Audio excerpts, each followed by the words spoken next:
আল্লাহর ধন রাসূলকে দিয়া, আল্লাহর ধন রাসূলকে দিয়া গেলেন আল্লাহ গায়েব হইয়া, রাসূলের ধন খাজা পাইয়া, রাসূলের ধন খাজা পাইয়া শুইয়া আছে আজমিরে, কেউ ফিরে না খালি হাতে, খাজা তোমার কেউ ফিরে না খালি হাতে। গেলেন আল্লাহ গায়েব হইয়া, রসুলের দন খাজা পাইয়া শুইয়া আছে আজমিরে, কেউ ফেরে না খালি হাতে, খাজা তোমার দরবারে। এর মানে আল্লাহ তাআলা নবীকে তার সম্পদ দিয়ে, ধন দিয়ে, ইজ্জত দিয়ে, সম্মান কুওয়াত দিয়ে তারপরে আল্লাহ গায়েব হয়েছে। এর আগে আল্লাহ জাহের ছিল নাকি? বাস, এরপর রসুল আবার সে মাল ধরে রাখতারে নাই, সম্পদ ধরে রাখতারে নাই, সব দিয়ে গেছে মাইনুদ্দিন চিশতি রহমতুল্লাহ আলাইকে, তার খাজাকে। এরপরে নবীও গেছেন চইলা, এখন জিনিস আছে সব কার কাছে? খাজার কাছে। সেই খাজা আবার মইরা যাওয়ার পরেও ওনার কাছে যাইয়ে কিছু চায় যদি, তাহলে সব দিয়ে দেয়, কেউ ফেরে না খালি হাতে। অথচ আল্লাহ বলছেন উদউনি আস্তাজিব লাকুম, আমার কাছে চাও আমি জবাব দেব। খোদাকে তো দেখি না, তোমারে দেখি, তুমি আমার আল্লাহ, তুমি আমার রসুল, তুমিই কাবাঘর। কোন ব্যক্তি যদি কোনো তার পীরকে যদি বলে তুমি আমার আল্লাহ, পীরকে যদি বলে তুমিই আমার রসুল, তুমিই আমার বাইতুল্লাহ কাবাঘর, তাহলে আপনারা বলুন দেবে কি এই ব্যক্তি ইমানদার না কাফের না মুশরিক? মুশরিক। এইগুলোকে প্রমোট করা হয়, এদের জন্য লক্ষ লক্ষ মানুষ জড়ো হয়। এই ধরনের মাহফিল সাজানো হারাম, মাহফিল করা হারাম, মাহফিলে যাওয়া হারাম। সর্বোপরি এই মাহফিলে ডোনেশন করা পৃথিবীর সবচেয়ে বড় গুনার কাজ।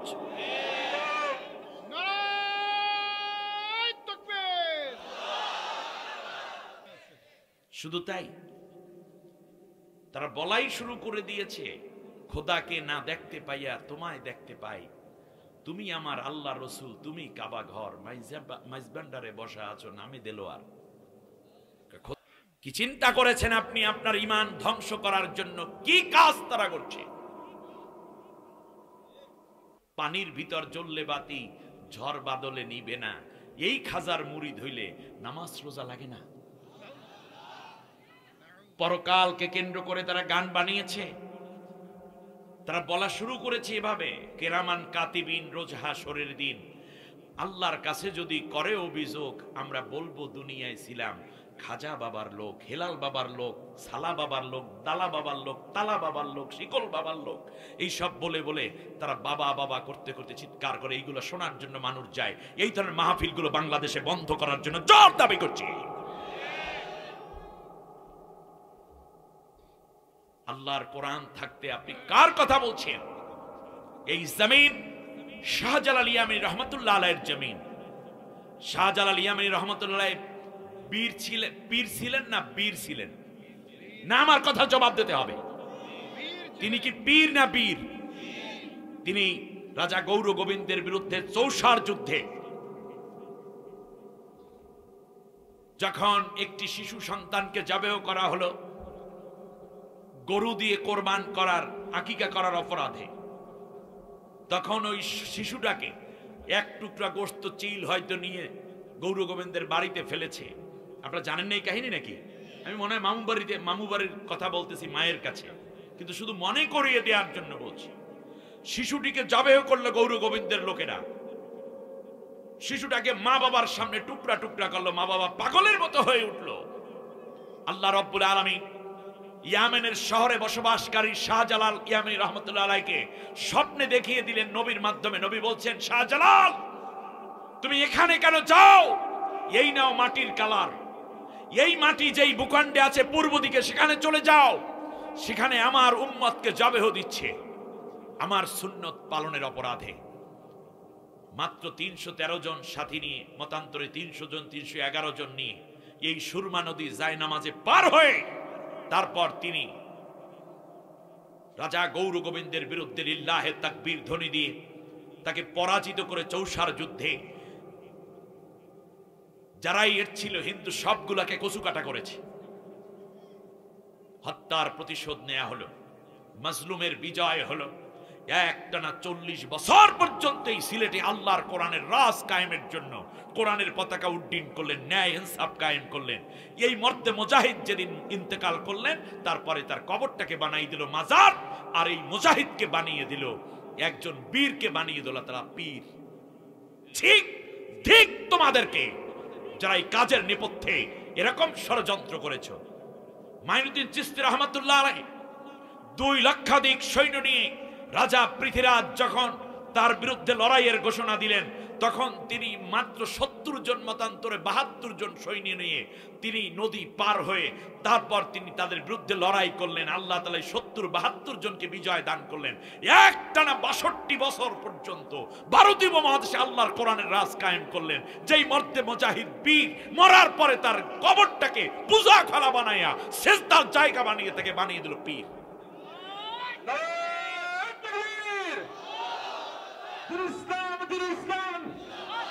এবার আমার কথা হচ্ছে আপনারা কি পীরের উত্তরসূরি না বীরের উত্তরসূরি? না, কথায় তো বোঝায় মনে হয় পীর তোমাদের খেয়ে ফেলেছে। কথার আওয়াজ এত কম কেন? আপনারা কি বীর না পীর? আপনারা কি পীর না বীর? যারা বীরের উত্তরসূরি তারা বলেন লিল্লাহি তাকবীর, নারায়ে তাকবীর।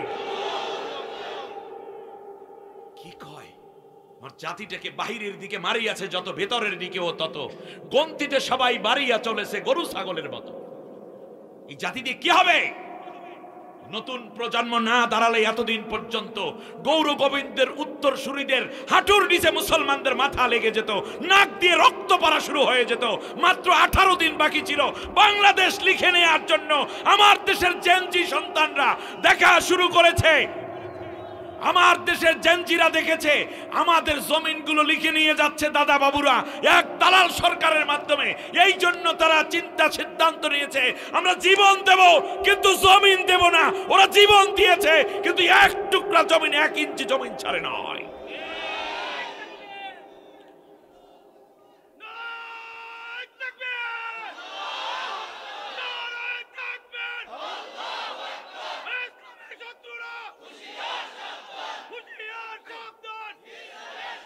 সম্মানিত ভাইয়েরা, সময়ের প্রয়োজনে যা দরকার বাংলাদেশে আল্লাহ তাআলা তা দান করেন। এমনকি মৃত্যুর সময়ও যেন ঈমান নিয়ে এই মুসলমান সন্তান বিদায় না হতে পারে, সেই জন্য তারা তরিকার দোহাই দিয়ে কি গান বানাইলো। তারা গান বানিয়েছে মরণকালে ঢোলবাঁশি বাজাইও তরিকার ভাইও, মরণকালে ঢোলবাঁশি বাজাইও, কলেমা কালামো ভাই কোনো কিছুর দরকার নাই, মুর্শিদ কেবলার গুণ কীর্তন গাইও। চিন্তা করা যায়, মৃত্যুর সময় নবী বলেছেন কালেমার তালকিন দিবে, তেলাওয়াত করবে, এই ব্যক্তি যেন ঈমানদার হয়ে বিদায় হতে পারে। কিন্তু সেই সময় ঢোলবাঁশি বাজানোর সবক দিচ্ছে একদল তরিকা। এরা মানুষদেরকে জাহান্নামের দিকে নিয়ে যাচ্ছে, এদেরকে থামানো ঈমানের অপরিহার্য দাবি হয়ে গেছে। এমনকি বাইতুল্লাহকে কেন্দ্র করে তারা কি কটাক্ষ করা শুরু করলো, তারা গান বানিয়ে নিল এভাবে যে শোনো তরিকার ভাই, শোনো দরবারি ভাই, হজ করিতে মোরা মাইজবান্ডারে যাই, মাইজবান্ডারে গেলে পরে আল্লাহ নবী দেখতে পাই। শোনো দরবারি ভাই, হজ করিতে মোরা কই যাই? হজের কি আছে এখানে? আব্রাহা বাদশা যেমন নকল বাইতুল্লাহ বানিয়ে এই বাইতুল্লাহকে ভাঙতে এসেছিল, আজ সময় এসেছে এই ধরনের যতগুলো শিরকের আখড়া আছে এগুলোকে বন্ধ করে দেওয়া। সরকারি উদ্যোগ বেসরকারি উদ্যোগে তাওহীদ পন্থীরা ঐক্যবদ্ধ হওয়া ব্যতীত এটা সম্ভব নয়। সুতরাং প্রত্যেকটা মাজার হয়তো এই পূজা বন্ধ করতে হবে, নয়তো ভেঙে ফেলো, আর নয় প্রত্যেকটা পূজার জায়গায় যারা এই মুসলমানদের কবরস্থানগুলোকে, আল্লাহর ওলিদের কবরগুলোকে সিজদার জায়গায় বানিয়ে মুশরিক বানাচ্ছে, অন্যান্য সরল মুসলমানদেরকে প্রত্যেকটা জায়গায় আল্লাহর কোরআনের দাস এবং হকপন্থী আলেমদের হাতে সব মাজারগুলো পরিচালিত হতে হবে। ধর্ম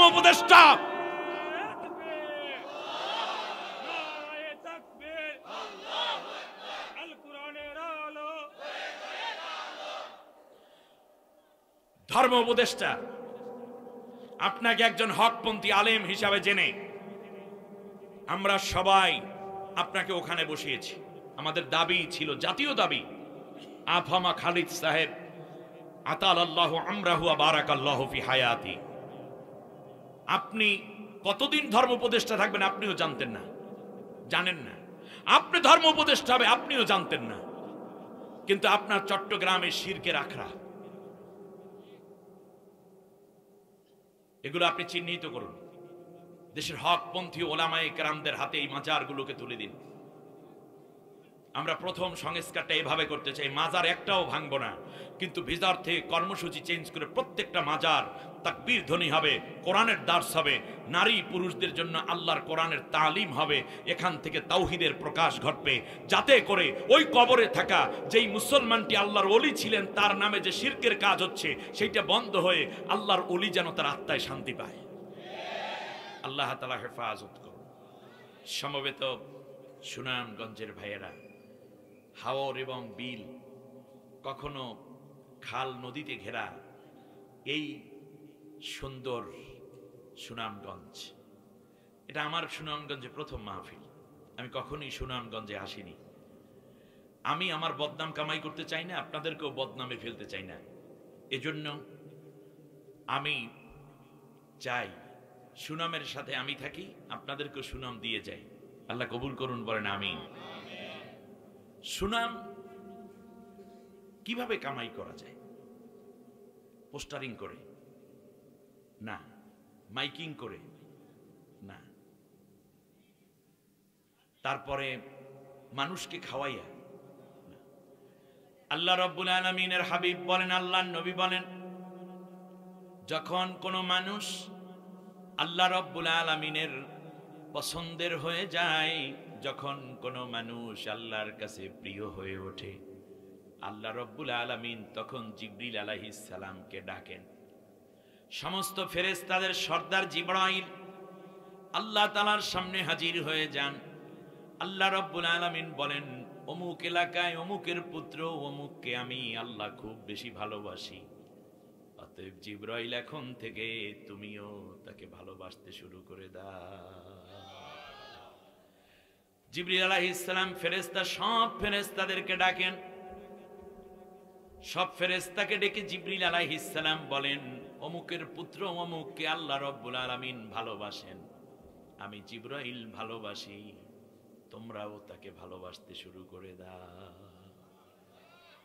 ফেরেশতারা জমিনে ছড়িয়ে পড়ে, প্রত্যেক মানুষের কানে কানে এসে ফেরেশতারা ডাক দিয়ে যায় আর বলতে থাকে, ও দুনিয়ার মানুষেরা শোনো, অমুকের পুত্র অমুক, অমুকের সন্তান অমুক, নাম অমুক ব্যক্তি, যাকে আল্লাহ রাব্বুল আলামিন খুব বেশি ভালোবাসেন, জিবরিল আলাইহিস সালাম ভালোবাসেন, আমরা ফেরেশতারাও ভালোবাসি, সুতরাং তোমরা সবাই এই মানুষটাকে ভালোবাসা শুরু করে দাও। তাহলে মর্যাদা আসে নিচ থেকে না উপর থেকে? আমরা চাই কি? আমরা চাই নিচ থেকে। আমরা চাই কি? নিচ থেকে, এই মাটি থেকে চাই উপরের দিকে উঠতে। এটা সম্ভব না, বরং উপর থেকে মর্যাদাটা আসলে তাড়াতাড়ি উপরে যাওয়া সম্ভব, ঠিক না? আল্লাহ রাব্বুল আলামিন বললেন, নবী আমি আল্লাহ তাআলা তোমার সম্মানকে উঁচু করেছি, ওয়ারাফা'না লাকা যিকরাক। আমার দেশে পলাতক প্রধানমন্ত্রী চাইলো তার বাবার সুনামকে উঁচু করতে, এই জন্য হাজার হাজার মূর্তি বানাইছে, সব জায়গায় ছবি টানাইছে, তারপরে তার বাবার নামে কত স্টেডিয়াম করলো, ইউনিভার্সিটি করলো, হল করলো, ব্রিজ করলো, সব কিছু করলো, সুনামের ঠেলায় নিজেই শেষকালে চোরের মতো পালাই গেছে। এর চেয়ে বড় জীবন্ত উদাহরণ আপাতত আর দেওয়ার নেই, আর রাত বেশি তো আমি একটা উদাহরণে দিয়ে শেষ করলাম। সুনাম দেওয়ার মালিককে, সেই সুনামের মধ্যে থাকা মানুষগুলো যেন বদনাম না করেন, আমারও বদনাম করেন না, আমারও যেন বদনাম করা না লাগে, ঠিক আছে কিনা?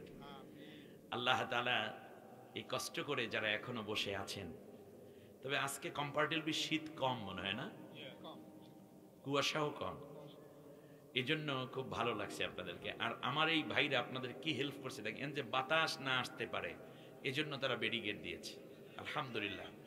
উত্তর দিকে কিছু ভাইরা গেলে ভালো হবে, যেহেতু দাঁড়াইয়া থাকতে অভ্যস্ত, তাহলে ন্যাক নিয়তে দাঁড়ান, যে ওই বাতাসটার ওখান দিয়ে দাঁড়ান, এই ভেতরে বাতাস আসবে না, এই ভাইরা একটু ভালো থাকবে। তো আলহামদুলিল্লাহ সব ঘিরে রেখেছেন, এজন্য শুকরিয়া। সম্মানিত ভাইরা, আস্তে আস্তে করে সুনাম বেরোচ্ছে, আপনারা বুঝতেছেন কিনা? সুনাম বের হচ্ছে কিভাবে? যত আছে এক লোক, মানে আজকে মনে পড়ে আল্লামা সাইদি সাহেব এই ওয়াজটা করেছেন, আল্লাহ তার কবরটাকে জান্নাতের নূর দিয়ে মুনাওয়ার করে দিন। এলাকার এক লোক মারা গেছে, সে ছিল চোর। কি ছিল? সে চুরি করত। কি চুরি করতে হলো? মুর্দার কাফন চুরি করত। মৃত ব্যক্তির দাফন করে লোকজন চলে যাইত, ও কবর খুঁজ দেয়, কবর খুঁড়ে তারপরে মুর্দারের গাও থেকে, শরীর থেকে কি করতো, কাপড়টা চুরি করে নিয়ে যেত, এটা বাইরে বিক্রি করতো 100, 150, 200, 500 যা পায়। এই লোক মারা যাওয়ার পরে মানুষেরা বলল, যাক কমপক্ষে এলাকাটা একটু শান্তি হইল, যে ওর কমপক্ষে কাপড় চোর, এই মুর্দার ব্যক্তির কাপড় চুরি করে মানুষে, চোর কত নম্বর খারাপ চোর, চোরের মধ্যে একটা রুচি বোধ আছে, তাও নাই, নষ্ট চোর, লো কোয়ালিটির লোক, মানে চোর। তো মরার পর ছেলেরা আছে 5-6টা, এই বেটা কাপড় চোর আপো, এদিকে চা খাইয়া যায়, এই কাপড় চোরের মুদ্দারের কাপড় চুরি করতে বেটা, বিয়ে শাদিও করতে পারছে না।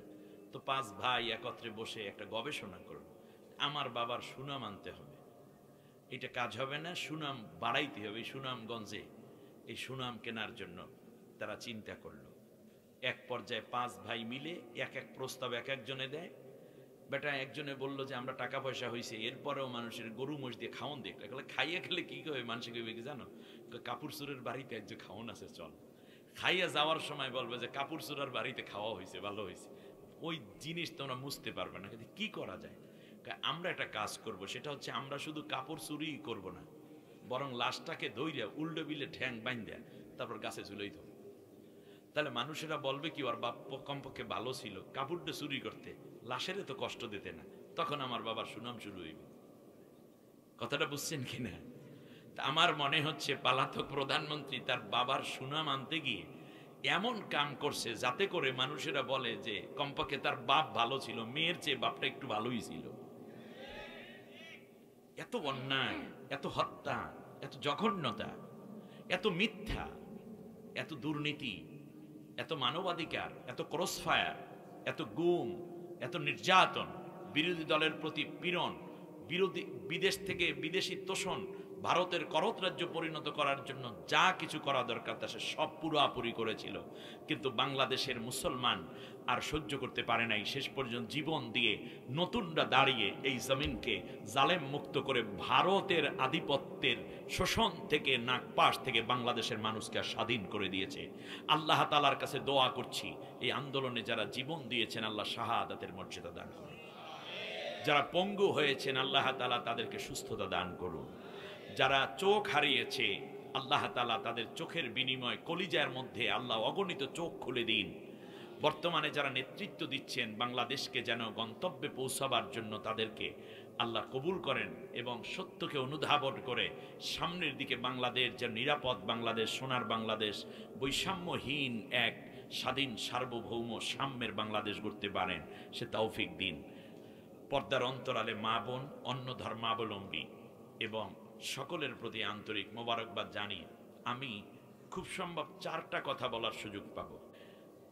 একটি নির্যাতন, অত্যাচার, পীড়নদায়ক সরকারের পতনের পরে কি অবস্থায় একটি সরকার গঠিত হতে পারে, কোরআন সে ব্যাপারে কি বলেছে আল্লাহ তাআলা, আমরা সেই ব্যাপারে কথা বলতে চাই। আপনারা কি রাজি আছেন শুনতে? আচ্ছা, আপনাদের কাছে জানতে চাই, এই পৃথিবীতে সবচেয়ে বড় জালেম এক শাসক, সেই শাসকের নাম বললে আপনারা, এই আধুনিকটা বললেন না, এটা তো লেডি হিটলার, এর আগে ইতিহাসে সবচেয়ে জালেম এক শাসকের নাম বললে কার নামটা আপনারা জানেন? বলেন তো দেখি। ফেরাউন। রাইট, ফেরাউন। ফেরাউন সবচেয়ে বড় জালেম শাসক ছিল, তাই না? আচ্ছা দেখি তো ফেরাউন কেমন জালেম ছিল। মুসা আলাইহিস সালাম দ্বীনের দাওয়াত দেওয়ার পরে ফেরাউনের পীড়ন থেকে বাঁচতে গিয়ে 9 জন যুবক ইসলাম গ্রহণ করেছে একসাথে। 9 জন যুবককে বন্দী করে আনা হলো। কষ্ট হচ্ছে না তো আপনাদের? আমি কিন্তু তাফসীরের গোড়াপত্তন হয়ে গেছে অলরেডি, আমি সামনে আগাচ্ছি ইনশাআল্লাহ। 9 জনকে অ্যারেস্ট করে নিয়ে আসলো। অ্যারেস্ট করে এনে তাদেরকে জিজ্ঞেস করলো, ফামা আমানা লিমূসা ইল্লা যুররিয়াতুম মিন কওমিহি আলা খাউফিন মিন ফিরআউনা ওয়া মালাইহিম আইয়াফতিনাহুম। যুবকরা ইসলাম গ্রহণ করলো, কিন্তু যুবকরা খুব ভীত সন্ত্রস্ত থাকতো, ফেরাউন এই বুঝি আমাকে শেষ করে দেয়। কিন্তু এক পর্যায়ে যখন এই 9 যুবক ইসলাম গ্রহণ করছে শুনল, ফেরাউনের মাথা নষ্ট। গোয়েন্দা দিয়ে খবর পেয়ে র‍্যাব দিয়ে ধরাইয়া ফেরাউনের সামনে হাজির। যুবকদেরকে জিজ্ঞেস করল, ক্বালা আমানতুম লাহু ক্বাবলা আযানা লাকুম। এই, আমার অনুমতি ছাড়াই তোমরা মুসার উপর ঈমান এনেছো? এর মানে হচ্ছে ফেরাউনের রাষ্ট্রে ঈমান আনতে হলেও, মুসার দলে যোগদান করতে হলেও, বিরোধী দলে যাইতে হলেও তার অনুমতি নিয়ে যাওয়া লাগতো। যেমন আমার দেশে জাপা বিরোধী দলে দাঁড়াই রয়েছে, কিন্তু আপার বুদ্ধি ছাড়া জাপা চলে না, ঠিক না বলে? সমন্বয়করা বলেছে আপা গেছে যেই দিকে জাপা যাবে সেই দিকে। ওরা বলে দিছে, ওরা জানি না বুঝে ফেলছে যে জিনিসটি আসলে নকল জিনিস। ফেরাউন বলল, লাউকাত্তিআন্না আইদিয়াকুম ওয়া আরজুলাকুম মিন খিলাফিন ওয়া লাউসাল্লিবান্নাকুম ফি যুজুইন নাখল। শোনো, আমি তোমাদের বিপরীত দিক থেকে হাত কেটে ফেলবো। বিপরীত দিক থেকে হাত বুঝেন? অর্থাৎ ডান হাত বাম পা, আবার বাম হাত ডান পা, বিপরীত দিক থেকে কাটবো। অপরদিকে আমি তোমাদেরকে খেজুর গাছের সাথে বাইন্ধা বেঁধে তারপর ফাঁসিতে ঝুলাইয়া রাখবো। এই কথা শোনার পরে যুবকরা কাঁপতে কাঁপতে বলছে, বস মাপ চাই, আমরা ঈমান ত্যাগ করলাম, কোনোদিন আর মুসার দলে থাকবো না, ঠিক না? এই কথা বলছিল কি? আপনাদের কি মনে হয় এই কথা বলছিল? যে এইরকম ঈমানদার সে সেই রকম ভাবে, তাই না? যুবকরা কি বলেছেন শোনেন। বলছে ফেরাউন, তুমি তো আমাদের হাত আর পা বিপরীত দিক থেকে কাটবে। যদি তুমি আমাদের পায়ের তালু থেকে মাথার তালু পর্যন্ত কেটে টুকরা টুকরা করে ফেলো, তারপরেও যে আল্লাহর উপরে আমরা ঈমান এনেছি আর মুসাকে নেতা হিসাবে গ্রহণ করেছি, এই পথ থেকে এক চুল পরিমাণ আমরা সরে যাব না। এ হচ্ছে ঈমান। 7 যুবককে বিপরীত দিক থেকে হাত পা কাটলো, বাকি রইল কয়জন? এই 2 জনকে ফাঁসির রশিতে ঝুলাইলো রাস্তার মাঝখানে। রাস্তার ধারে ধারে, যেই রাস্তা দিয়ে গাড়ি ঘোড়া বেশি যায়, সেই রাস্তার পারে 2টা খেজুর গাছের সাথে ঝুলাইয়া তাদের 2 জনকে ফাঁসি দেয়া হয়েছে। মানুষ যেন দেখতে পায় ইসলামে গেলে, ফিরাউনের দল ত্যাগ করে গেলে কি অবস্থা, কি পরিণতি হয়। 2 জনকে ফাঁসি দিল, 7 জনের হাত পা কাটলো। এই জন্য হইল সে কি? ফেরাউন। 80,000 শিশুকে হত্যা করেছে, সেই জন্য সে ফেরাউন। কত কষ্ট করেছে তদানীন্তন ইমানদারেরা, মাজলুম বনি ইসরায়েলরা, এই কষ্ট দেওয়ার কারণে হইল সে ফেরাউন সরকার, সেই জন্য সে হইল তাগুত। এবার বলুন, 7 জনের বিপরীত দিক থেকে হাত পা কাটলে হইয়া গেল ফেরাউন। আর এই জুলাই আগস্টের আন্দোলনে 1 জন 2 জন নয়, 2338 জন।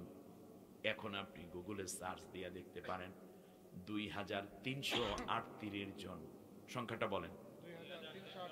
2338 জন ছাত্রদের, শ্রমিকদের, ভ্যান চালক, রিক্সাওয়ালা, মুটে মজুর এবং শিশু, নারী এবং পুরুষ এই জুলাই এবং আগস্টের আন্দোলনে যারা গুলিবিদ্ধ হয়েছিল তাদের মধ্য থেকে 2338 জনের হাত এবং পা কেটে ফেলতে হয়েছে।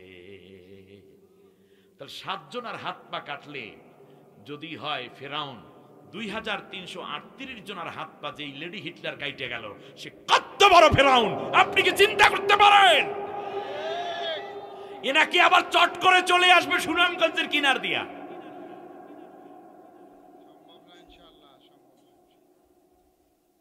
চট করে চলে আসবে। এ জাতি পুরাপুরি রেডি আছে, কট করে ধরে ফেলবো। আপনার আসার দরকার নেই, আপনি বলেন কোন জায়গায় আছেন, আমরা গিয়ে নিয়ে আসবো আপনাকে। আপনাকে বড় প্রয়োজন, খুব বেশি প্রয়োজন আপনাকে বাংলাদেশের জন্য। কারণ এই হাজার হাজার ছাত্রের, আমি আপনাদেরকে আরেকটা কোশ্চেন করি, ফেরাউনের পরে সবচেয়ে অত্যাচারী শাসকের নাম নমরুদ। একজনকে আগুনে ফেলেছে হত্যা করার জন্য, কাকে? ইব্রাহিম আলাইহিস সালামকে। আল্লাহ তাআলা বাঁচিয়ে দিয়েছেন ইব্রাহিমকে, সুবহানাল্লাহ। ইব্রাহিম আলাইহিস সালাম আল্লাহর উপরে তাওয়াক্কুল করেছেন, আল্লাহ বাঁচিয়ে দিয়েছেন। সেই দিন ফেরাউন 2 জনকে ফাঁসি দিয়েছে, আর আমার দেশের কতজনকে ফাঁসি দেওয়া হলো নির্দোষ। মতিউর রহমান নিজামী সারা বাংলাদেশকে এক জায়গায় রাখলে একটা মানুষের পাল্লা ভারী হয়ে যায়। আব্দুল কাদের মোল্লা, আলী আহসান মোহাম্মদ মুজাহিদ, কামারুজ্জামান, আপনি চিন্তা করতে পারেন মীর কাসিম আলী, বাংলাদেশটাকে মনে হয় আর এক মাহাথিরকে আল্লাহ দান করেছিলেন। বাংলাদেশ লক্ষ লক্ষ যুবকের চাকরি দিয়েছে, আত্মসংস্থান করে দিয়েছে, কর্মসংস্থান গড়ে দিয়েছে। ইসলামী ব্যাংক, ইবনে সিনা হাসপাতাল, ইসলামী ব্যাংক হাসপাতাল সহ অগণিত প্রতিষ্ঠান গড়ে নিজে কিছুই রাখলেন না, সব জাতির জন্য দিলেন। সর্বোপরি সালাউদ্দিন কাদের চৌধুরীর মতো মানুষ এসব কিছু মিলিয়ে কি এক অঘটন ঘটাইয়ে দিল। কত মানুষকে গোপনে নির্বিঘ্নে হত্যা করেছে। এরাও নাকি দেশপ্রেমিক হতে পারে। এরা প্রেম কোথায়? প্রেমের বাড়িতে তারা সইলে যাওয়ার দ্বারা বুঝাইয়া দিয়েছে, ঠিক কিনা বলেন? শাপলা চত্বরে আলেমদেরকে হত্যা করেছে। শুধু কি তাই?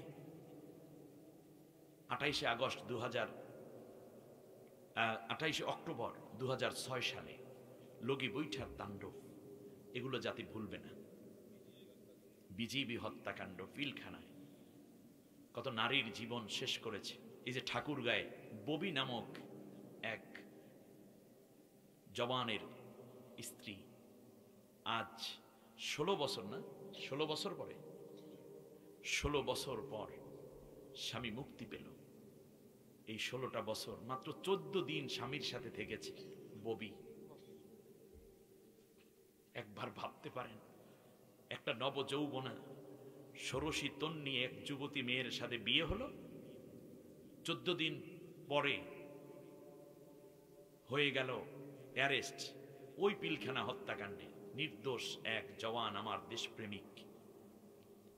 এই 16টা বছর পর্যন্ত জেলের প্রকোষ্ঠে স্বামী স্ত্রী 14 দিনের স্বামী পাওয়ার পর আর কোনো বিয়ে বসতে যায় নাই।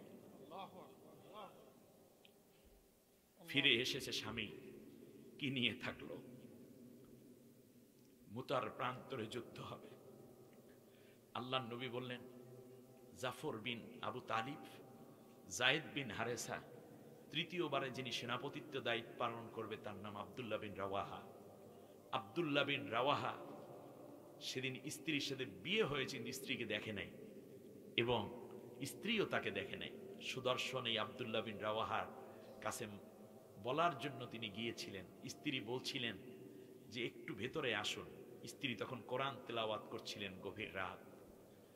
বলল যে না, ভিতরে গেলে তোমার সাথে আমার শারীরিক সম্পর্ক করতে মন চাইবে।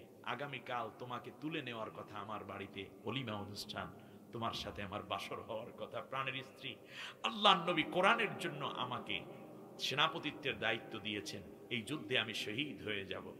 বলল যে প্রাণের স্বামী, একটা নজর শুধু আপনাকে দেখব, আপনার সাথে আমি প্রেম নিবেদন করব না। বললেন তোমার আকাঙ্ক্ষা যদি এটাই হয় তাহলে কিয়ামতের দিন আল্লাহ তোমার সাথে আমার দেখা করাই দিবেন।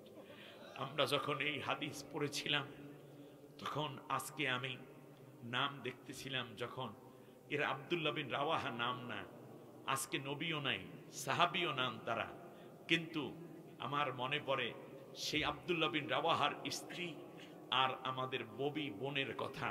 বোন 14টা বছর পর্যন্ত মুক্তি পাবেন, 16টা বছর পর্যন্ত তিনি মুক্তি পাবেন এই চিন্তা তিনি করতে পারেন নাই।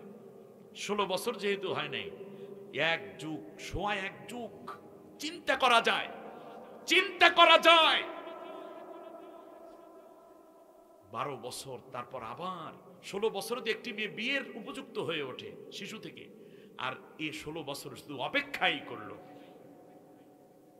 আর দেখলাম তিনি বলছেন আমার স্বামীর সাথে বিয়ে হয়েছে, আমার বাবা আমার ভাইয়েরা বলছে চলে আয়, কিন্তু আমার শ্বশুর এবং শাশুড়ির মায়ায় পড়ে গেছে। এই বৃদ্ধ বৃদ্ধা দুইজনকে ছেড়ে আমি চলে গেলে এই দুইজন মারা যাবে। ঘটনাক্রমে 3 বছর আগে তার বাবাও মারা গেছে। এই মোতাহারের কি জানো ওর নাম কি, ওনার মোতাহার হোসেন, তার বাবাও মারা গেছে, ইউনিয়ন পরিষদের মেম্বার ছিলেন তিনি। বলছে আমার শাশুড়ি, আমার মা, আমার শ্বশুর, আমার বাবা। বিশ্ববাসী দেখো, যুবকরা যখন বিয়ে করতে যাও তখন মডার্ন মেয়েদেরকে তালাশ করো। এইরকম একজন ববি এক বাংলাদেশের চেয়ে অনেক মর্যাদাপূর্ণ এক ববি। তার কারণ হচ্ছে এক ববি দেখিয়ে দিয়েছে স্বামীর প্রতি কত আনুগত্য ভালোবাসা থাকতে পারে, দায়বদ্ধতা এবং রেসপন্সিবিলিটি কাকে বলে। কিচ্ছু পাইল না, সন্তান পাইল না, স্বামী পাইল না, একদিকে শ্বশুর আর একদিকে শাশুড়ি, দুইজনকে লালন করে করে আজ তার স্বামী ঘরে ফিরে, তাও এক বড় বিপ্লবের মাধ্যমে। আমরা আজকে ববি ভাবির জন্য, ববি বোনদের জন্য আল্লাহর কাছে দোয়া করি, আল্লাহ তার কলিজা ঠান্ডা করে দিন, আল্লাহ রব্বুল আলামিন জান্নাতে সাহাবী সাহাবীদের সাথে তাদেরকে জান্নাতি হওয়ার তৌফিক করে দিন। আল্লাহ এই পরিবারটাকে তোমার পরিবার বানান। সরকারের প্রতি দাবি, যেই ধরনের নির্দোষ সেনাদেরকে অন্যায়ভাবে অ্যারেস্ট করা হয়েছে, এর সাথে সংশ্লিষ্ট দ্বারা তাদের সর্বোচ্চ শাস্তি আমরা দাবি করছি।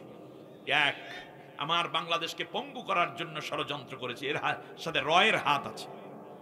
আমার বন্ধুগণ, দ্বিতীয়বারে দাবি করবে এই ক্ষতিপূরণ দিয়ে দিন এবং তাদেরকে প্রমোশন দিন। এই 16 বছরে যে প্রমোশন হতো সব প্রমোশনগুলো দিয়ে দিন একসাথে। শুধু তাই, আজ মনে পড়ে আরমানের স্ত্রী, একই ফ্ল্যাটে ছিলাম, মানে একই ফ্লোরে, আলাদা ফ্ল্যাট, মীর কাসিম আলী সাহেবের পুত্রবধূ, আমাদের আল্লামা তারেক মনোয়ার ভাইয়ের ভাগ্নি। ভালোভাবে বুঝছেন কথাগুলো। 2টা মাত্র বাচ্চা, 2 বছরে 2 বাচ্চা হয়ে গেছে, মেয়ে। এদেরকে রেখে 11 বছর পর্যন্ত মীর কাসিম আলী সাহেবের যেদিন ফাঁসি হবে তার 2 দিন আগে তিনি বলেছেন আমার ফাঁসি হওয়ার পরে আমার জানাজা পড়াবে আমার ছেলে ব্যারিস্টার আরমান। 2 দিন আগেই তাকে নিয়ে যাওয়া হলো, অথচ মামলার ওকিলও ছিলেন তিনি, মামলা দেখাশোনার দায়িত্ব ছিল। সে আইনজীবী হিসাবেও তাকে অ্যারেস্ট করার কোনো অধিকার নাই। তাকে নিয়ে যাওয়া হলো 11টা বছর, চোখ বাঁধা, হাত পা বাঁধা অবস্থায়। আমি শুনেছি তার ভাইদের নাম উজাইর, সালমান, ইকবাল ভাইয়েরা বারবার বলেছেন যে 2 বাচ্চা আছে, এরকম আমাদের অনেক দিনই ভাইয়েরা আছেন যারা তোকে তোর সন্তানের মতোই, তার সন্তানের মতো করেই বুঝবে এবং তোকেও স্ত্রীর মর্যাদা দিয়ে অনেক উচ্চতায় মর্যাদা রাখবে, কারণ তিনি তো যেন তেন কোনো মেয়ে নন। তিনি বলেছেন দুনিয়ায় যদি আমার আরমান ফিরে না আসে, আল্লাহর কাছে কিয়ামতের দিন আদালতে আখিরাতে আল্লাহর কাছ থেকে আমার স্বামীকে আমি চেয়ে নিব, কিন্তু পৃথিবীতে আমি অন্য কোনো স্বামী গ্রহণ করতে পারবো না। আল্লাহু আকবার।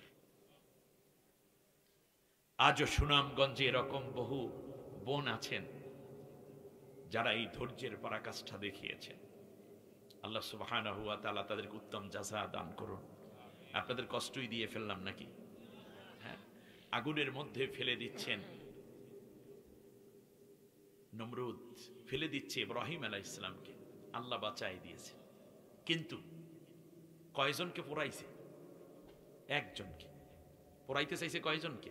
কলু হাররিকুহু, এটা পোড়াই দাও। কিন্তু একজন, আপনি কি জানেন 12টা ছাত্রকে, 12 জন ছাত্রকে 5 আগস্ট যখন এই যে বাড্ডা, সাতারকুল, এরপরে রামপুরা, এই রোডে যেখানে ইন্ডিপেন্ডেন্ট ইউনিভার্সিটি আছে, ব্রাক ইউনিভার্সিটি আছে, এখানে ছাত্রছাত্রী আন্দোলন করলো, ভারত থেকে পুলিশ নিয়ে তারপর সমানে গুলি করলো। তারপরে কিছু লাশ তারা একটা ভ্যানের মধ্যে তুললো, 12টা লাশ। এরপরে তাদের শক্ত করে বেঁধে ভ্যানের সাথে তারপর নিয়ে যাওয়া হলো কি এর মধ্যে, একটা তেলের পাম্পের মধ্যে নিয়ে তারপর শরীরে পেট্রোল ঢালা হলো। ওখানেই আগুন ধরাইতে চাইলো পুড়ে ফেলার জন্য পুলিশ, আওয়ামী পুলিশ। শেষ পর্যন্ত ওরা হাত পায়ে জোর করে বলছে, স্যার এখানে আগুন দিলে আমাদের পেট্রোল পুড়ে শেষ হয়ে যাবে, রাস্তার মধ্যে নিয়ে যান। রাস্তায় নিয়ে 12টা লাশকে রাজধানীর বুকে দিনের বেলা পোড়াইয়া শেষ করে দিয়েছে। একজন পোড়ালে যদি নমরুদ হয়, 12 জনকে পোড়ালে কি হয় সেই বিবেচনাই জাতির মাথায় থাকতে হবে। 100 বছর গুনতে হবে। দাদাদেরকে বলছি, 100 বছর গুনতে হবে। এই প্রজন্ম, আমাদের সন্তানরাও কোনোদিন তোমাদেরকে রিসিভ করবে না। তওবা করো, আল্লাহর কাছে মাপ চাও, আর যারা অন্যায় করেছো তাদের বিচার এই জমিনে হবেই হবে ইনশাআল্লাহ। এজন্য ফেরাউন, আমার ভাইয়েরা, ফেরাউন পরাজিত হয়ে গেল। পরাজয় হওয়ার প্রেক্ষাপটকে আল্লাহ রাব্বুল আলামিন বলছেন, পরাজয় হওয়ার সময় সে বুঝতে পারে নাই এটা তার পরাজয় হবে। কাম তারাকু মিন জান্নাতি ওয়া উয়ুন, যাওয়ার সময় তারা ঝর্ণা ধারা এবং বাগ বাগিচাগুলো রেখে গেল। ফেরাউন মনে করেছে আরো শত শত বছর সে এই রাষ্ট্রে থাকবে। পৃথিবীর কোনো স্বৈর শাসক চিন্তাও করে না সে পরাজিত হবে। কথা বুঝে আসছে? এই জন্য সে গাছ লাগাইলো, লতা লাগাইলো, সবজি লাগাইলো, শাক লাগাইলো, কথা কয় না। এগুলো পাওয়া গেছিল না, হাঁস, মুরগি, পাতিহাট, ছাগল, মাছ, কত কিছু সে চাষ করলো। এবং হাজার রকমের আয়োজন দিয়ে, ফল ফসল দিয়ে তার চারপাশ ভরে ফেললো। এমনকি রুমগুলোকে তারা সাজিয়েছে উন্নততর টাইলস দিয়ে, ঝাড়বাতি দিয়ে, ক্রোকারিজ, ফার্নিচার, খাট, চৌকি সব উন্নত উন্নত। এক পর্যায়ে তারা আনন্দ ফুর্তি করার জন্য তার মধ্যে তারা বিভিন্ন রকমের খাবার দাবার রাখতো এবং মাদক রাখতো সারিবদ্ধভাবে। আল্লাহ রাব্বুল আলামিন বলেন, শেষ পর্যন্ত লোহিত সাগরে তাদেরকে আমি আল্লাহ তাআলা ডুবাইয়া দিলাম। ফামা বাকাত আলাইহিমুস সামাউ ওয়াল আরদু ওয়া মা কানু মুনজারিন। তাদের মৃত্যু সংবাদ পেয়ে পৃথিবীর কেউ কান্না করে নাই, এমনকি কান্না করার কোনো পরিবেশও ছিল না। ফেরাউন 2 লক্ষ সৈন্য নিয়ে মারা গেল লোহিত সাগরে, অথচ মিশরের একটা মানুষও কান্দে নাই, কান্না করার কোনো পরিবেশও ছিল না। আচ্ছা, 5 আগস্টে আপা সহ সবাই যখন পালাইলো তখন কাঁদছেন কে কে? দেখি তো একটু। কেউ কান্দেন নাই? একজনেও কান্দেন নাই? একজন দুই একজন হাত উঁচু করার নাই? সুনামগঞ্জেও নাই? আহারে মোর খোদা, কয় কি? আলহামদুলিল্লাহ বলছে, আল্লাহ তাআলা সেই কথাটা বলছেন, ফাকুতিআ দাবিরুল কওমিল্লাযীনা যালামু ওয়ালহামদুলিল্লাহি রাব্বিল আলামিন। আল্লাহু আকবার। আল্লাহ তাআলা সূরা আনআমের 45 নম্বর আয়াতের মধ্যে বলতেছেন, ফেরাউন যখন পরাজিত হলো, তার সমস্ত সৈন্য বাহিনী সহ সমুদ্রের তলদেশে সলিল সমাধি হয়ে গেল। এই খবর যখন মিশরে শুনল, লক্ষ লক্ষ মানুষ, কোটি কোটি মানুষ আনন্দের মিছিল করলো, আর সবাই আওয়াজ দিয়ে বলল ইন্না লিল্লাহ। পরে মানুষ মারা গেলে আর এরা সবাই বলল আলহামদুলিল্লাহি রাব্বিল। 4500 বছরের ফেরাউনের অত্যাচার নির্যাতন থেকে জাতি যেদিন মুক্তি পেল, সেদিন সবাই পড়ছে কি আলহামদুলিল্লাহ। আপনারা ইন্নালিল্লাহ কেউ পড়েন নাই, কিন্তু এইবার একটা হাত উঁচু করে আমি দেখতে চাই আলহামদুলিল্লাহ পড়ছিলেন কে কে, তাদের হাতগুলো আমি একটু দেখি তো, দেখি। আমিও আছি। লিল্লাহে তাকবীর, নারায়ে তাকবীর। আল কোরআনের আলো, আল কোরআনের আলো। আমার নেতা, তোমার নেতা। সম্মানিত ভাইরা, এসব আলহামদুলিল্লাহর গুরু নাকি? এবারে আসি, অত্যাচারী শাসক বিদায়ের পরে আল্লাহ কাদেরকে পছন্দ করেন, এই কথাটা বলে আমি শেষ করব। 12টা মনে হয় শেষ হয়ে গেছে নাকি? এখন কি হবে তাহলে? 15 মিনিট একটা ছোট্ট রুটিন দিয়ে যাই। আল্লাহ রাব্বুল আলামিন বলেন, শোনো, এই স্বৈর শাসক যখন শেষ হয়ে যায়, তারপরে আমি আল্লাহ রাব্বুল আলামিন কাদের প্রতি দয়া করি, কাদেরকে সম্মান দিতে চাই, রাষ্ট্রে কাদেরকে আমি আল্লাহ বসাতে চাই, তাদের কিছু বর্ণনা আমি তোমাদেরকে শোনাই। এর কাছে জানতে চাই, আল্লাহ রাব্বুল আলামিন যাদেরকে পছন্দ করেন, ফেরাউনের তথা অত্যাচারী শাসকের পরে রাষ্ট্র ক্ষমতায় বসাতে আল্লাহ যাদেরকে চান, সুনামগঞ্জবাসী আপনারা কি তাদেরকে ক্ষমতায় দেখতে চান কিনা? না, হয় নাই। কথাটা বোঝেন নাই, এটা সাউন্ডটা বন্ধ করলে হয় না। শোনেন, আল্লাহ যেটা চান আমরা সেটাই করব। এই কথার সাথে আপনারা একমত? না, হয় নাই। যে 3-4 জনে বলে, একটু জোরে বলেন না। তা আল্লাহ যেটা চান আমরা সেইটাই চাই। আল্লাহর চাওয়ার সাথে দ্বিমত করতে রাজি না। আল্লাহ যেটা চান আমরা সেইটা চাই। এইটা যারা চান তারা একটু হাত উঁচু করে আল্লাহ কি দেখান না যে আল্লাহ তুমি যা চাও আমরা তাই চাই। লিল্লাহি তাকবীর। হাত উঁচু করে রাখেন, আল্লাহ একটু দেখুক। রহমতের ফেরেশতার একটা ক্যামেরা দিয়া স্ন্যাপগুলো নিয়ে যাক, আল্লাহ তুমি যা চাও তোমার বান্দারা তাই চায়। একটু ফেরেশতারা দেখে যাক, আলহামদুলিল্লাহ, আল্লাহ তুমি কবুল করো। ব্যাস, এখন আল্লাহ তাআলা কি চান এইটা বলে আজকে শেষ করি। আমার সাথে পড়েন, আউযু বিল্লাহি মিনাশ শাইতানির রাজিম, বিসমিল্লাহির রহমানির রহিম। বিতাড়িত অভিশপ্ত শয়তানের ওয়াসওয়াসা থেকে আল্লাহর আশ্রয় চাই। কার আশ্রয়? পরম করুণাময় অসীম দয়ালু আল্লাহর নামে শুরু করছি। ওয়ানুরিদু আন নামুন্না আলাল্লাযীনা ইসতুদঈফু ফিল আরদ ونجعلهم أئمة ونجعلهم الوارثين ونمكن لهم في الأرض ونري فرعون وهامان وجنودهما منهم ما كانوا يحذرون।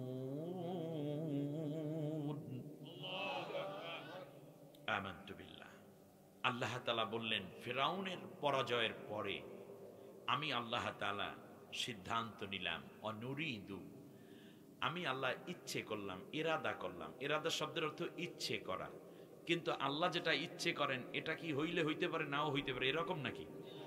অর্থাৎ এটা নিশ্চিত অর্থে ব্যবহৃত হয়ে যায়, ঠিক না? অনুরিদু, আমি আল্লাহ সিদ্ধান্ত নিলাম, আন্নামুন্না আলাল্লাযীনা ইসতুদঈফু ফিল আরদ, জমিনের বুকে যেই দলটি সবচেয়ে বেশি নির্যাতিত হয়েছে, যেই দলের নেতৃবৃন্দকে হত্যা করা হয়েছে, যেই দলের মানুষদেরকে ঘরছাড়া করা হয়েছে, যেই দলের মানুষদেরকে নির্যাতন করে করে ব্যান্ড করে শেষ পর্যন্ত নিশ্চিহ্ন করার ষড়যন্ত্র করা হয়েছিল, সবচেয়ে মজলুম হয়েছে যেই দলটি, আমি আল্লাহ সিদ্ধান্ত নিলাম সেই দলের উপর আমি আল্লাহ তাআলার দয়া এবং মায়া দিয়ে তাদেরকে শোক মুছাইয়া দিয়া, কষ্ট মুছিয়ে দিয়ে আমি আল্লাহ তাআলা তাদের হৃদয়ের মধ্যে সজীবতা এবং রহমত দিয়ে তাদেরকে আমি সতেজ করে এই জমিনের বুকে আমার দ্বীনের পতাকা উড্ডীনের সুযোগ করে দেব। 1 নম্বর ডিসিশন কার? আল্লাহ চান কাদের উপর দয়া করতে? আপনারা সিদ্ধান্ত নেবেন কারা বেশি মাজলুম হয়েছে, বাস। ওয়ানাজআলাহুম আইম্মাতান, দ্বিতীয় হচ্ছে আমি আল্লাহ ডিসিশন নিয়েছি, সিদ্ধান্ত নিয়েছি, আমি আল্লাহ তাদেরকে রাষ্ট্র ক্ষমতার সব নেতৃত্বের চাবিকাঠি তাদের হাতে উঠাই দেব। ওয়ানাজআলাহুম আইম্মাতান, আমি বানাই বলছি না তো, এক টোটাল কোরআনের অনুবাদ করা মানুষ আমি, বাইরে প্রত্যেকটা অক্ষর শব্দের সাথে আল্লাহ আমার পরিচয় করিয়েছেন। আপনি কোনো ভিন্ন চিন্তা করার ন্যূনতম চিন্তা মানে সুযোগ শয়তানকে দিবেন না। এই ডিসিশন আমার না, কার? আমাদের না, কার? ওয়ানাজআলাহুম আইম্মা, ইমাম অর্থ নেতা, লিডার, আর ইমামের বহু বচন কি? আইম্মা। ওয়ানাজআলাহুম আইম্মা, আমি আল্লাহ এই গ্রুপটাকে, এই দলের লোকদেরকে একেবারে তৃণমূল থেকে নিয়ে রাষ্ট্রের প্রধান ব্যক্তি পর্যন্ত সব জায়গায় এই দলের লোকদের হাতে আমি নেতৃত্বের চাবিকাঠি উঠাই দেব। ডিসিশন কার? আল্লাহ চান তাদেরকে নেতা বানাই দেবে সব জায়গায়। আপনাদের কাছে যখন আসবেন তারা নেতা হওয়ার জন্য দাবি নিয়ে, তখন কি আপনারা এই মাজলুম দলের লোকদেরকে সমর্থন দিয়ে তাদেরকে কি আপনার নেতা বানাতে রাজি থাকবেন? তাহলে আল্লাহর ইচ্ছার সাথে আপনার ইচ্ছা পুরো হয়ে যাবে। আপনার উপরে দয়া করবেন কে? আল্লাহ। ওয়ানাজআলাহুমুল ওয়ারিসিন, আর প্রত্যেকটা জায়গায় আমি আল্লাহ রব্বুল আলামিন ওই মাজলুম দলটাকে পূর্ব মানে উত্তরসূরি বানাই দেব, ওয়ারিস বানাইয়া দেব। আপনারা জানেন বাবা মা যখন মারা যায়, বাবা মারা গেলে সন্তান হয় সম্পদের ওয়ারিস, তাই না? কোন সরকার যখন চলে যায়, পরবর্তী সরকারে যারা আসে তারা হয় ওই সরকারের ওয়ারিস। কারণ ওই চেয়ারে তো তারা আসবে, ওই গণভবন, ওই বঙ্গভবন, ওই বিছানা, ওই খাটে, ওই অফিসে এই দলের লোক যাইয়ে বসবে। তাহলে কিসের মতো বসলো? বাবার শূন্য চেয়ারে যেমন সন্তান বসে, সরকারের পরিবর্তন হলে সরকার যারা যাইয়ে বসে তারা ওয়ারিস হিসাবে বসে। ওয়ানাজআলাহুমুল ওয়ারিসিন অনুমাক্কিনা লাহুম ফিল আরদ, জমিনের বুকে আমি আল্লাহ রব্বুল আলামিন এই দুর্বল দলটাকে শক্তিশালী করে দেওয়ার সিদ্ধান্ত নিয়েছি। এক সময় পুলিশের ভয়ে মাহফিলে বসা তো দূরের কথা, এলাকায় মাহফিলে কোনো মেহমান হওয়া তো দূরের কথা, চান্দা দিতে গেলেও মাহফিল বন্ধ করে দিত যে অমুক দলের লোকদের কাছ থেকে কেন চান্দা নেছো, তোর মাহফিল হইতে দেব না। মা মারা যাওয়ার পরে সন্তান জানাজায় আসতে পারতেছে না, সন্তান মারা যাওয়ার পরে প্যারোলে মুক্তি পায়, সন্তানের হাতের, বাবার হাতের মধ্যে হাত করা, পায়ের মধ্যে শিকল। মা মারা যাওয়ার পরে বলেছিল, আমার মা বলে গেছে আমি জানাজা পড়াবো, আমার হাতের শিকলটা খুলে দাও। বলল তোমার হাত করা খোলা যাবে না। এমনকি এই অবস্থায় মায়ের জানাজা হলো, মায়ের লাশটা একটু কবরেও রাখতে পারে নাই। এত নির্যাতন, এত পীড়ন, মরে যাওয়ার পরেও দেখা যায় পায়ের মধ্যে শিকল বাঁধা। ঈদের নামাজ পড়তে যেতে পারতো না, মেয়ের বিয়েতে বাবা আসতে পারতো না, বোনের বিয়েতে ভাই আসতে পারে নাই, মিথ্যা মামলা দিয়েছে 70টা 80টা 90 100 বেনামির মামলা, গায়েবী মামলার কোনো অভাব নাই। সব মিলাইয়া মনে হয় যেন গোটা বাংলাদেশ একটা কারাগারে পরিণত হয়ে গেছিল, ঠিক কিনা? আল্লাহ রব্বুল আলামিন বলেন ওরা ছিল চূড়ান্ত দুর্বল, আমি আল্লাহ রব্বুল আলামিন সিদ্ধান্ত নিলাম এখন তাদেরকে শক্তিশালী করে দেব। আপনারা বলুন তো সবচেয়ে নির্যাতিত দলটা এখন শক্তিশালী হচ্ছে কিনা? কে করে দিচ্ছেন? আগে যেই পুলিশ অফিসার বলতো কোথায় আছেন, কট করে ধরে ফেলবো, নাম বলো, ঠিকানা বলো, একেবারে মোবাইল সিম চেঞ্জ করার পরেও ট্র্যাক করে করে ধরতো। আর আজকে গিয়া দেখেন জেলা আমির কিংবা জেলা সভাপতি, উপজেলা সভাপতি, উপজেলা আমির বলে স্যার আপনি একটু কষ্ট করে আসবেন, ওসি কয় যদি না আসতে পারেন আমি পুলিশ পাঠাই, একটু দয়া করে আসবেন গাড়ি সহ। এটাও না হলে বলেন স্যার আমি নিজে আসি, একটু জরুরি বিষয় আলাপ আছে। এই কাজটা যিনি করেন তার নাম কি? যেই লোকগুলো তাদের সাথে শত্রুতা করতে এখন বলে বাজান তুমি যদি বলো তাহলে বাড়িতে ঘুমাবো, আর না হয় দেড় সাইডে পালাইয়া যাবো, কি কও? কি আমি কি ভুল বলতেছি? আপনাদের জেলা আমির তোমার পাশে বসা, এরকম বহু ফোন আছে তার কাছে। অনুমাক্কিনা লাহুম ফিল আরদ, জমিনের বুকে আমি তাদেরকে শক্তিশালী করে দেব। সুবহানাল্লাহ বলেন। ওয়ানুরিয়া ফিরআউনা ওয়া হামানা ওয়া জুনুদাহুমা মিনহুম মা কানু ইয়াহজারুন, আর আমি আল্লাহ তাআলা দেখিয়ে দিতে চাই। কে দেখাইতে চান? নেতারা দেখাইতে চান না, আল্লাহ দেখাইতে চান। আল্লাহ দেখাতে চান ফিরআউন এবং হামান সহ এই রকম স্বৈর শাসক যারা, তাদেরকে দেখিয়ে দিতে চাই। আল্লাহ নিজে বলেছেন, প্রত্যেকটা জুমা মোতাকাল্লামের সিগা, এর মানে আল্লাহ নিজেই দায়িত্ব নিয়ে বলতেছেন আমি দেখাইয়া দেব ফিরআউন, হামান এবং তার 14 গোষ্ঠীকে একটা মানুষ কেমন করে মাজলুম থাকার পরে ধৈর্য ধারণ করে ক্ষমতায় আমি আল্লাহ নেয়ার পরে দেশ চালাবে, কিন্তু দুর্নীতি করবে না, মিথ্যা মামলা দেবে না, হয়রানি করবে না, জেনা ব্যভিচার করবে না, ধর্ষণ থাকবে না, মাদক থাকবে না, ঘুষ থাকবে না, সুদ থাকবে না, অন্যায় থাকবে না, এমন একটি রাষ্ট্র। সবাই মিলে সাম্যের ভিত্তিতে রাষ্ট্র গঠন করবে। অন্য ধর্মের মানুষের মন্দিরও ভাঙবে না, মূর্তিও ভাঙবে না, এমনকি তাদের কোনো ইজ্জত নষ্ট করবে না। অথচ দেশের মধ্যে সাম্য এবং শান্তি কেমনে প্রতিষ্ঠা করে একটি রাষ্ট্র উন্নয়ন করা যায়, ওই দলকে ক্ষমতায় বসাইয়া আমি আল্লাহ এটা জাতিকে দেখাইয়া দিতে চাই। আপনারা কি এই চ্যালেঞ্জ নিতে রাজি আছেন? এই গেল একটা দলের পরিচয়, তাই না? এই দলটার দয়া পড়ছে কার? এখন এই দলের পরিচয় আবার আল্লাহ অন্য আয়াতে দিচ্ছেন। সূরার নাম সূরা আহজাব, আয়াত নম্বর 23। মিনাল মুমিনিনা রিজালুন সাদাকু মা আহাদুল্লাহ আলাইহি ফামিনহুম মান কাদা নাহবাহু ওয়া মিনহুম মান ইয়ানতাদিল ওয়া মা বাদদালু তাবদীলা। আল্লাহু আকবার। আমার কথা না, আল্লাহ তাআলা বলছেন এই দলটার আরেকটা পরিচয় হলো তাদের নেতৃবৃন্দকে একের পর এক হত্যা করা হয়। একজনকে ফাঁসি দেওয়া হয়, আর একজনকে ফাঁসির জন্য রেডি করা হয়।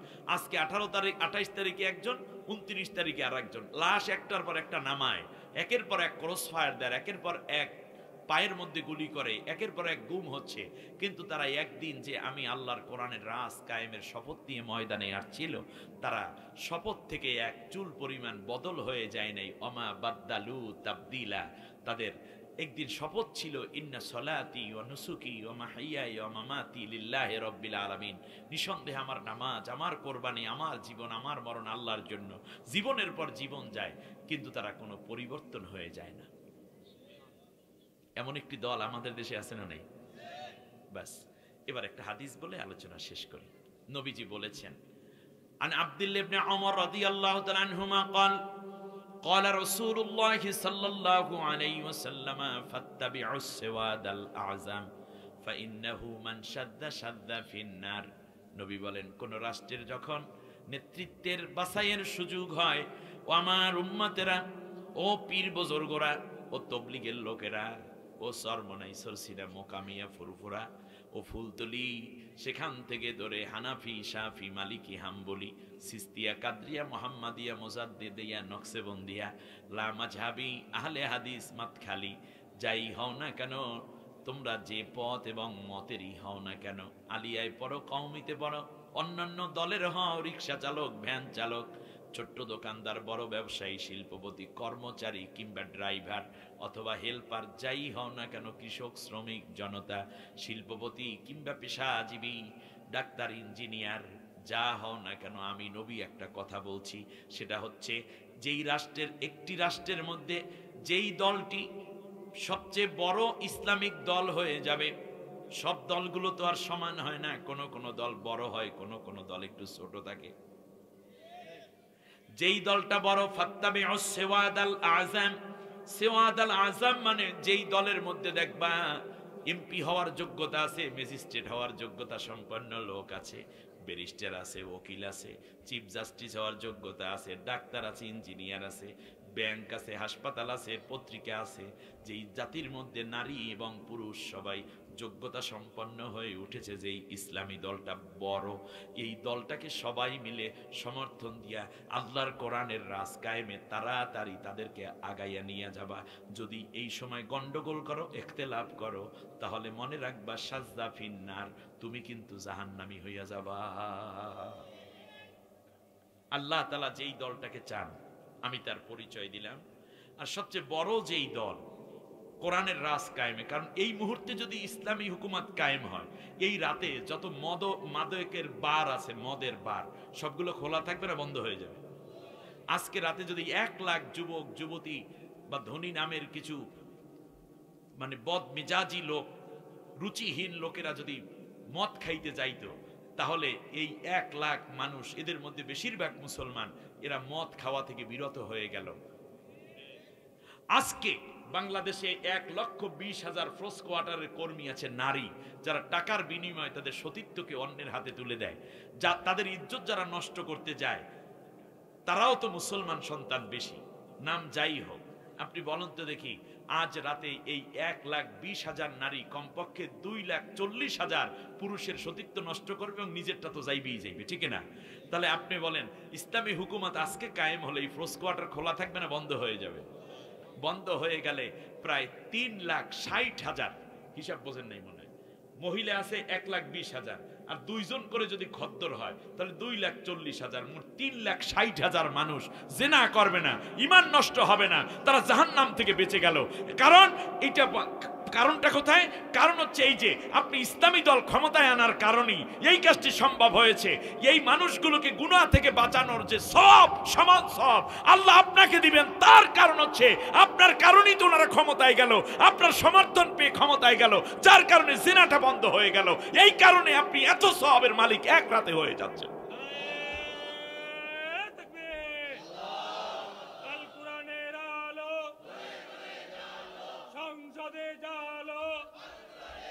সম্মানিত ভাইয়েরা, আমার বোনেরা, আজ যদি ইসলামী হুকুমত কায়েম হয়, আল্লাহর কোরআনের রাজ, আর চুরি থাকবে?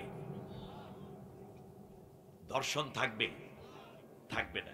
আপনাদেরকে বলি সুদ থাকবে, সুদ মুক্ত ব্যাংকিং ব্যবস্থা হয়ে যাবে। ব্যাংক থাকবে কিন্তু কি হবে? সুদ মুক্ত মুনাফা ভিত্তিক ব্যাংকিং হয়ে যাবে। সুবহানাল্লাহ। সুদ মানে আপন মায়ের সাথে জেনা করার সমান গুনাহ, নাউজুবিল্লাহ। এটা হলো ছোট্ট গুনাহ। আর সবচেয়ে বড় গুনাহ হচ্ছে আল্লাহ এবং আল্লাহর নবীর বিরুদ্ধে যুদ্ধ করা। এই গুনাহ আমরা করে যাচ্ছি। আমার দেশের কোটি কোটি মানুষ ব্যাংকে, সুদী ব্যাংকে লেনদেন করার কারণে এই গুনাহ থেকে মানুষগুলো বেঁচে যাবে। আপনি পাবেন সাদাকায়ে জারিয়ার বিশাল সওয়াব। উফ, এই দলটি ক্ষমতায় আসার কারণে সুদ বন্ধ হয়ে গেল। আমরা কি এমন একটি রাষ্ট্র চাই না? আমার ভাইয়েরা, ফজরের আজান হবে, মুয়াজ্জিন আজান দিবে। আজকে যদি ইসলামী হুকুমত এই রাষ্ট্রে কায়েম হয়, এখন যেই রাত 12টা, 12:30 বেজে গেল, এই সময় যদি ইসলামী হুকুমত, কোরআনের রাত যারা কায়েম করে, তারা যখন শপথ নিল, ফজরের আজান হবে, আসসালাতু খায়রুম মিনান নাওম, মুয়াজ্জিন আজান দিবে। আপনার সন্তান, আপনার ভাতিজা, ভাগ্না, ভাগ্নী যারা আছে আপনার ঘরের থেকে নিয়ে বাংলাদেশে প্রত্যন্ত অঞ্চল পর্যন্ত, রাজধানী থেকে ধরে সব জায়গায় যুবক যুবতীরা সবাই নামাজের জন্য দাঁড়িয়ে যাবে। একটা মানুষ বেনামাজি থাকবে না। মসজিদগুলো ভরে যাবে। লক্ষ লক্ষ মসজিদ নতুন আরো বানাতে হবে। তার কারণ ইসলামী হুকুমত প্রতিষ্ঠা করলে সর্বপ্রথম সরকারের দায়িত্ব হবে আকামুস সালাত, তারা নামাজ কায়েম করবে। স্কুল কলেজ ইউনিভার্সিটিগুলোতে নামাজ শুরু হয়ে যাবে। পুলিশের ব্যারাকগুলোতে, সেনাবাহিনীর এই বিশাল বিশাল যে ক্যাম্পগুলো আছে, ক্যান্টনমেন্টগুলোতে আজান দেওয়ার সাথে সাথে সেনাবাহিনী প্রধান ইমাম হয়ে নামাজ পড়াইয়া দেবে। কি যে দৃশ্য হবে! আল্লাহ রাব্বুল আলামিন বলেন, তখন আমি আল্লাহর নিয়ামতের দরজা খুলে যাবে। ওয়ালাউ আন্না আহলাল কুরা আমানু ওয়াত্তাকাউ লাফাতাহনা আলাইহিম বারাকাতিম মিনাস সামাই ওয়াল আরদ। আমি আল্লাহ এত বেশি খুশি হব, জমিনের যত বরকতের দরজা আছে আর আসমানের যত বরকতের দরজা, সব বরকতের দরজা অবশ্যই আমি তোমাদের জন্য খুলে দেব।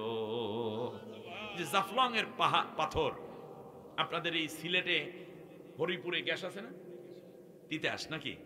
হ্যাঁ, শুধু কি তাই? জালালাবাদে আপনারা কি মনে করেন শুধু এই গ্যাস, আর কোনো গ্যাস নাই?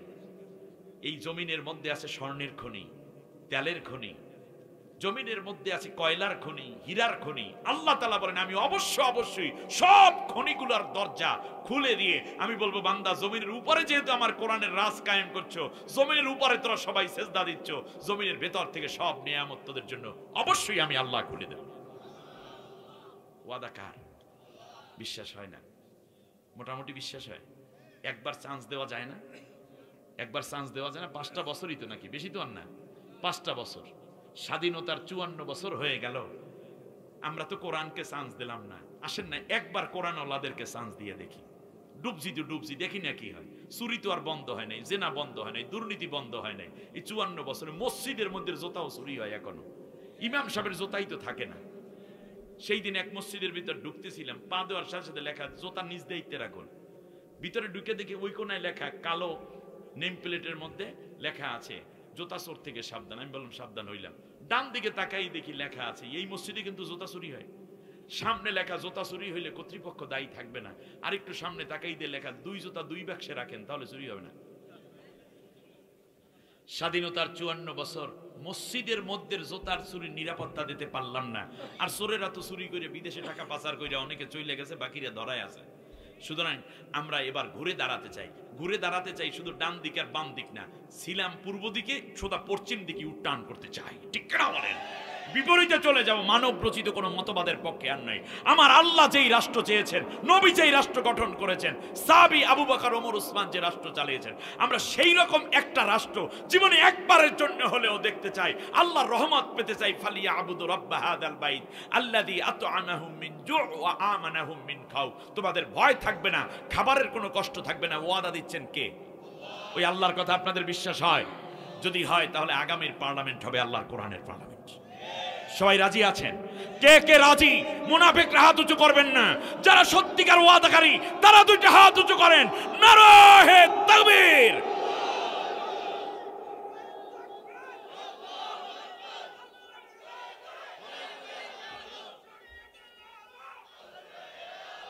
আল্লাহ তুমি কবুল করো, বলেন আমিন। সবাই বলেন আমিন। ইয়া রাব্বাল আলামিন। আমার বন্ধুগণ, আপনার স্ত্রী, আপনার সন্তান, মেয়ে আর ধর্ষণের শিকার হবে না, জেনার শিকার। মেয়েগুলো পর্দা পুশিদা মতো সকালবেলা school, college, university, medical, engineering এ যাবে, আপনার কেমন লাগবে? একজন বেনামাজি থাকবে না, একটা ছেলেও বেনামাজি থাকবে না, সব জেনজিরা নামাজি হয়ে যাবে। একদিকে তাদের সাহস আছে, অপরদিকে তারা নামাজি হয়ে যাবে, নৈতিক মান তারা উন্নত হবে। ইন্নাস সালাতা তানহা আনিল ফাহশাই ওয়াল মুনকার। সুবহানাল্লাহ বলবেন না আপনারা? সুতরাং অন্যায় কাজ থেকে তারা ফিরে থাকবে। মেয়েরা মেয়েদের জন্য আলাদা পথে যাবে, ছেলেরা ছেলেদের জন্য যাবে, সবাই কর্মসংস্থান খুঁজে পাবে। আল্লাহর বরকতে ধন্য হবে বাংলাদেশ। সেই জন্য আমরা সেওয়াদ আল আজমকে আরো এগিয়ে নিতে চাই না। মাসলা দিয়ে নিজেরা গ্রুপিং করবেন তাহলে হবে না। এই কথা মোমেনের প্রতি, আল্লাহর নবীর নির্দেশ উম্মতের প্রতি। যদি কেউ আল্লাহর কোরআনের রাজ কায়েমের এই সুযোগ হাতছাড়া করে, তাহলে নবী বলেছেন ফামান সাদ্দা সাদ্দা ফিন্নার, তাহলে সে জাহান্নামে চলে যাবে। অতএব জান্নাত কিংবা জাহান্নামের একটি চূড়ান্ত সিদ্ধান্ত নিতে আসতে যাচ্ছে আগামীর সুযোগ। আমরা স্লোগান দেব, কোরআন আছে যেখানে। হয় নাই? খিচুড়ি দেবে, এখন খিচুড়ি দেবে, খিচুড়ি নেই। ওই এই জন্যই তো গলার কণ্ঠস্বর কমিয়ে গেছে। বলেন, একটা কাশি দেন, কাশি দেন। এই গভীর রাত যারা দূরে আছেন কাছেন সবাই আওয়াজ ধরবেন, এটা ইমানের আওয়াজ, ঠিক না? বলেন বলেন, কোরআন আছে যেখানে। একটু আওয়াজ দেওয়া যাইবে না? একটু আমার কান্ডারে ফাটাই দেওয়া যায় না? আইসেন যেহেতু যান, স্মরণীয় করে দিলাম। সবাই রেডি? মুখের কাপড়টা একটু সরান। হ্যাঁ বাস, আর পর্দা বসি দেওয়ার দরকার নাই। এইবার একটু জোরে। রেডি? তোমরা রেডি? আচ্ছা দেখি তো, 40-এর নিচে যাদের বয়স তারা এইবার বলেন। 40-এর উপরে যারা আছে তারা একটু চুপ থাকেন, ঠিক আছে? 40-এর নিচে যারা, সবাই রেডি তোমরা? কারণ এখন শব্দ পরীক্ষা হচ্ছে, ঠিক আছে কিনা? ঠিক আছে, 40-এর নিচে যারা সবাই এইবার বলবে, ঠিক আছে? কোরআন আছে যেখানে। দেখছেন আওয়াজ কি ঝনঝনা? এইবার 40-এর উপরে যারা আছেন তারা বলেন, দেখি কি পারেন তোমরা।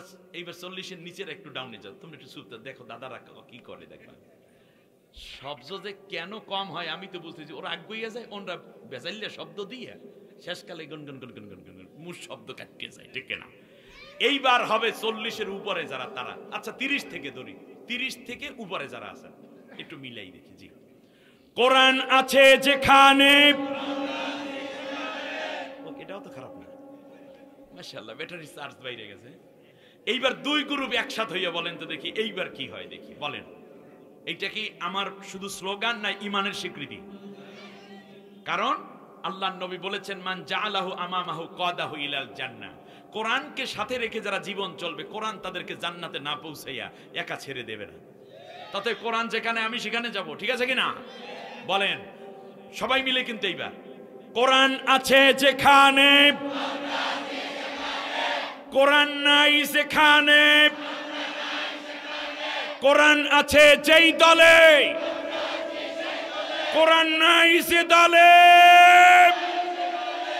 আমিন।